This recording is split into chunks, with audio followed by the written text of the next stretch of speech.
Hey guys, Alien here from AI's Tech Reviews, and today I will be reviewing the Microsoft Surface Book 3.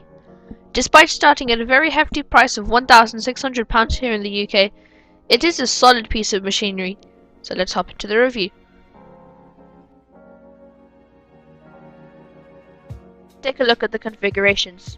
The two sizes are 13.5 inches and 15 inches. Unlike the Surface Laptop 3, both sizes of the Surface Book come with Intel processors, whereas the Surface Laptop 3 15-inch version came with a Ryzen processor, and the 13-inch version had Intel. Link to that review is in the description below and at the end of the video. In £1,600, the Surface Book gives you a 10th gen Intel i5, 8 gigs of RAM, a 256GB SSD, and Intel Iris Plus graphics. Now this is the base model. The highest model gives you a 10th gen Intel i7, 32GB of RAM, a 1TB SSD, and an Nvidia GTX 1650 with the 13-inch version, or a 1660 with the 15-inch version.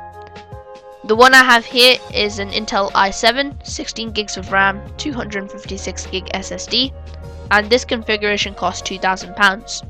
And the top spec model cost $2,700. Now the 32GB of RAM was only available to businesses, students, and teachers for the Surface Laptop 3, whereas with the Surface Book, anyone can get the 32GB RAM configuration. You may know the main selling point of the Surface Book is not only the graphics card, but also for being a 2-in-1. It transforms from laptop to tablet effortlessly, and the release mechanism is now 2 times quicker than the Surface Book 2, but on the 15-inch version it is 3 times quicker. You also no longer need to close any apps relying on the dedicated GPU, because now all the apps will be switched over to the integrated GPU when switching between laptop and tablet form. It weighs 1.5 kilos or 3.38 pounds with the keyboard, so it's only a bit heavier than something like the Huawei MateBook X Pro or the Surface Laptop 3. Unfortunately, Microsoft doesn't specify the weight without the keyboard. The battery lasts 17.5 hours according to Microsoft, but that heavily depends on the way you use it.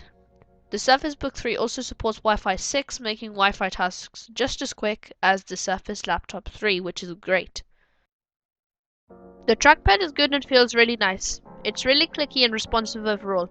The keyboard is also premium feeling and has a decent key travel, and the keyboard doesn't bend in while typing like it would on the Alcantara versions. The magnesium chassis feels amazing and quite durable, and the platinum color here is the only color available, which is a bit of a downside considering how much you pay for the device.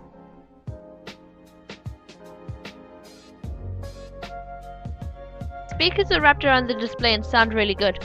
Let's take a listen before talking about the display itself.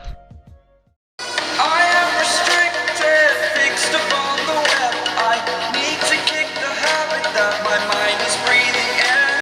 The display supports 10-point touch and is 13 inches in size. It has a resolution of 3000 by 2000 and a pixel density of 267 ppi. The aspect ratio is 3:2 and has a contrast ratio of 1600 to 1. Making colors very accurate and pictures and video look nice and sharp. As for ports, you get 2 USB-A ports, 1 USB-C port with Power Delivery Revision 3, not Thunderbolt 3, a 3.5mm headphone jack, and 2 Surface Connect ports, one on the display and the other on the tablet, and a full-size SDXC card reader. You also get a 5-megapixel front-facing camera with 1080p HD video. In my opinion, the placing of this camera is better than the positioning of the MateBook's recessed camera, since that camera will be looking more up your nose than directly at your face. The rear camera is 8 megapixels and has 1080p HD video as well. And both cameras are excellent, especially when compared to the cameras in similar level laptops such as the Dell XPS or the MateBook X Pro. Overall, I love the Surface Book 3. The weight is good, the size is great, and it packs some mighty power in such little space. I can say from testing that I'd highly recommend the Surface Book 3, and it's an excellent device overall. So if you guys enjoyed, then please leave a like and subscribe, and I'll see you in the next one.